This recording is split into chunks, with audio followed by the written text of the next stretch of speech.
میرے نبی پیارے نبی سنت تیری دنیا دی اے نبی پیارے نبی. آج آپ سارے حضرات جس مقصد کے لیے یہاں جمع ہوئے ہیں کوئی روایتی جلسہ نہیں ہے، بلکہ آپ کچھ طے کرنے کے لیے جمع ہوئے ہیں، کیونکہ معاملہ اتنا حساس ہے کہ اس کے اوپر فقط کچھ باتیں کر کے منتشر ہو جانا یہ مقصود قطعا نہیں ہے، نہ ان علماء کرام کا جو یہاں تشریف لائے ہیں، نہ ان میزبانوں کا جنہوں نے اتنا بڑا معاملہ سارا طے کیا اور اتنی محنت کے ساتھ آپ لوگوں کو جمع کیا ہے، اور نہ آپ لوگوں کا بھی یہ مقصود نہیں ہے جو اتنے مصروف زندگی میں سے اوقات نکال کر اور یہاں پر تشریف لائے ہیں اور کئی گھنٹوں سے یقیناً بیٹھے ہوئے ہوں گے. امت کی 1450 سالہ تاریخ گواہ ہے کہ مختلف ادوار کے اندر اس کے عشق پر بڑے کڑے امتحان آئے ہیں، اور ہر منصف مزاج مورخ اس کو تسلیم کرے گا کہ امت مسلمہ ہمیشہ ان امتحانوں کے مقابلے میں سرخرو ہوئی ہے. جب بھی ہمارے عشق کا امتحان لیا گیا تو کبھی یہ پسپا نہیں ہوئے، ہتھیار نہیں ڈالے کہ ہم یہاں اپنے مذہب کا دفاع نہیں کر سکتے، ہم اپنی مذہبی شخصیات کا دفاع نہیں کر سکتے. یہ معاملہ کبھی ہمیں اس کا سابقہ رہا نہیں. شاید عسکری شکست ہمیں ہوئی ہو، کچھ اور محاذوں پر ہم پیچھے ہٹے ہوں، اور اب تو کچھ عرصے سے ایک تہذیبی جو کشمکش ہے اور تہذیبی جو لڑائی ہے اس کے اندر بھی ایک معاملہ بظاہر کوئی بہت حوصلہ افزا نہیں ہے، جس کی بہت اس وقت فکر کی بھی ضرورت ہے. لیکن انہی حالات میں اور اسی صورتحال میں جب بھی اس کے عشق پر امتحان آیا ہے تو تمام طبقات نے، خواہ وہ بظاہر دیندار سمجھے جاتے ہوں، خواہ وہ علماء اور مشائخ اور صلحاء کا طبقہ ہو یا عامت المسلمین ہو، عام لوگ ہوں، بلکہ بعض اوقات تو ہمیں جو واقعات پہنچے ہیں اس میں عام اور سادہ لو مسلمانوں کا حصہ زیادہ نظر آتا ہے، کیونکہ عشق اور علم کے درمیان ویسے بھی کچھ باہمی چلتا رہتا ہے معاملہ، تو عام لوگوں کا عشق کا پیمانہ بسا اوقات زیادہ اوپر چلا جاتا ہے اور کوئی اور واقعات دیکھنے کے اندر آ جاتے ہیں اس میں. اب دوبارہ یہی صورتحال پیش آئی ہے، اور اس دفعہ تو حضور اقدس صلی اللہ علیہ وسلم کی ذات گرامی براہ راست اس کا نشانہ ہے. مستشرقین کی جانب سے حملے تو ہمیشہ جاری ہیں، مگر وہ انٹلیکچوئل لیول پر بات تھی، وہ ایک علمی بحث ہوا کرتی تھی جس کے اندر کسی علمی گفتگو اور مکالمے کی گنجائش ہوتی تھی. ہماری جانب سے کوتاہی نہیں ہوئی اس پر، ہر دور کے علماء نے ان کے تمام اعتراضات کا بڑا مسکت جواب دیا ہے. اب تو اوچھی حرکتیں ہیں، عجیب ہتھ کنڈے ہیں جس کے بارے میں اہل علم حیران ہے کہ ہم کریں تو ہم اس میں کیا کریں. ان کارٹونوں کے جواب میں کیا کیا جائے؟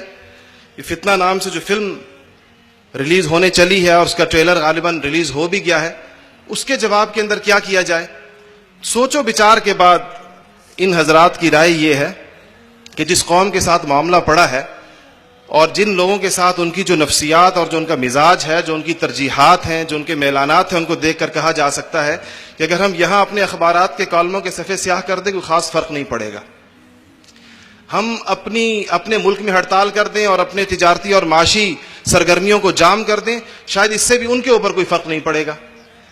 یہ مادہ پرست لوگ ہیں، خالصتاً مادیت کی بنیاد پر ہے، یہ پیسے کے پجاری ہیں، یہ اپنا تھوڑا سا بھی مادی نفع جو ہے اس کو ختم ہوتا ہوا نہیں دیکھ سکتے.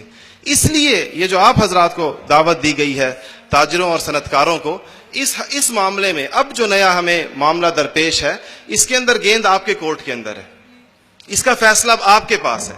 ہمارا دائرہ کار جو ہے وہ زیادہ سے زیادہ یہی اس صورتحال میں نظر آتا ہے کہ آپ کو کچھ چیزوں کی طرف متوجہ کیا جا سکتا ہے، آپ کو بتایا جا سکتا ہے. ہمارے کسی عملی اقدام کے نتیجے میں جو ہمارا اپنا جو اسپیکٹرم ہے جس کے اندر ہم کام کرتے ہیں اس کا کوئی فوری اور براہ راست اثر ان تک پڑنے کا امکان نہیں، مگر آپ کے ہاتھ میں جو کارڈز ہیں یا جو آپ کے جو تیر ہیں وہ ایسے ہیں کہ جو براہ راست ان تک پہنچ سکتے ہیں. اگر انہیں یہ پتہ چلے کہ ہماری ان حرکتوں کے نتیجے کے اندر ہماری تجارتوں کو نقصان پہنچتا ہے، ہماری ان حرکتوں کے نتیجے کے اندر ہماری معیشت پر کوئی اثر پڑ سکتا ہے، کسی آدمی کے، آپ کی اصطلاح کے اندر جو تاجر کہتے ہیں، اگر کسی کو اپنے پیسے مرتے ہوئے نظر آئیں تو یہ اتنا ان کے اندر دم خم نہیں ہے کہ پھر اس کے مقابلے میں یہ کھڑے ہو جائیں. اور آج یہ بات یاد رکھیے گا کہ جو کچھ ہمارے پاس ہے، خواہ وہ علم کی شکل میں ہے یا دین کی شکل میں ہے یا ہمارے اموال کی شکل میں ہے، یہ حضور اکرم صلی اللہ علیہ وسلم کا ایک فیضان ہے. ہم الحمدللہ علماء کے اس طبقے سے تعلق رکھتے ہیں. میں تو ایک طالب علم ہوں, لیکن نسبت ان حضرات کی جانب ہے جہاں بے سر و پا قصے نہیں سنائے جاتے. لیکن ایک واقعہ میں آپ کو سناؤں گا. شیخ عبدالعزیز دباغ کی ایک کتاب ہے الابریز کے نام سے, اس کا ترجمہ ہمارے بزرگوں میں سے مولانا عاشق الہی میرٹھی صاحب نے بھی کیا ہے تبریز کے نام سے. اس میں ایک واقعہ لکھا ہے.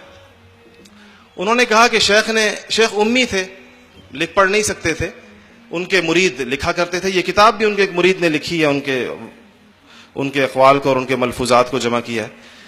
شیخ نے ایک دن مجلس میں کہا کہ جتنے لوگ مسلمان ہیں دنیا میں, جتنے بھی مسلمان ہیں, ان کا ایک براہ راست تعلق ہے حضور اکرم صلی اللہ علیہ وسلم کے قلب اطہر سے, اور حضور اکرم صلی اللہ علیہ وسلم کے قلب اطہر سے نور کے دھاگے نکل رہے ہیں جو ہر مومن کے دل تک پہنچ رہے ہیں, اور اسی وجہ سے وہ مسلمان ہے.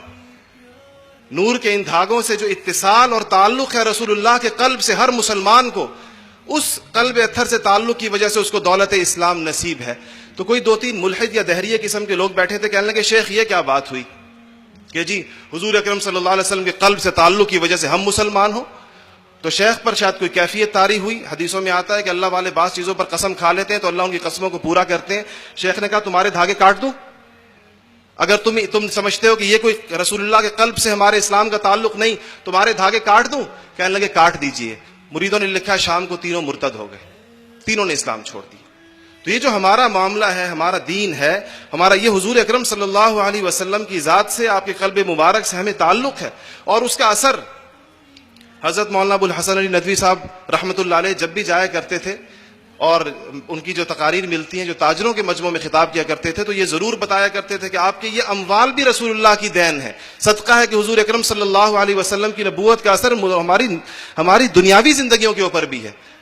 جو طیب اور پاک اور حلال مال ایک مسلمان کما رہا ہے, اس کے اندر بھی نبوت کا حصہ ہے. اب وقت آیا ہے کہ اب آپ حضور اکرم صلی اللہ علیہ وسلم کے اس قرض کو لوٹانے کی کوشش کیجئے جو امت کے اوپر ہے اور ہمیشہ رہے گا. اس قرض سے ہم سبکدوش نہیں ہو سکتے کبھی بھی, لیکن جب ہم پر یہ وقت آئے, ہماری چھوٹی موٹی مادی منفعتیں, ہماری چھوٹے موٹے جو مسائل ہیں, یہ کبھی بھی مزاحم نہیں ہونے چاہیے ہماری غیرت کے رستے کے اندر. یہ بات ہر وقت اور ہر آن اور ہر گھڑی ہمیں مستحضر رہنی چاہیے. مولانا ظفر علی خان صاحب کتنے اچھے انداز کے اندر اس کو بیان کر گئے ہیں کہ جب ایسا وقت آ جائے تو پھر یوں کرنا پڑے گا. کہا کہ نماز اچھی, حج اچھا, روزہ اچھا, زکوٰۃ اچھی, مگر میں باوجود اس کے مسلمان ہو نہیں سکتا. نہ جب تک کٹ مروں میں خا جائے بطحا کی حرمت پر, خدا شاہد ہے کامل میرا ایمان ہو نہیں سکتا. www.akshaquran.com اے نبی پیارے نبی, سنت تیری دنیا دی.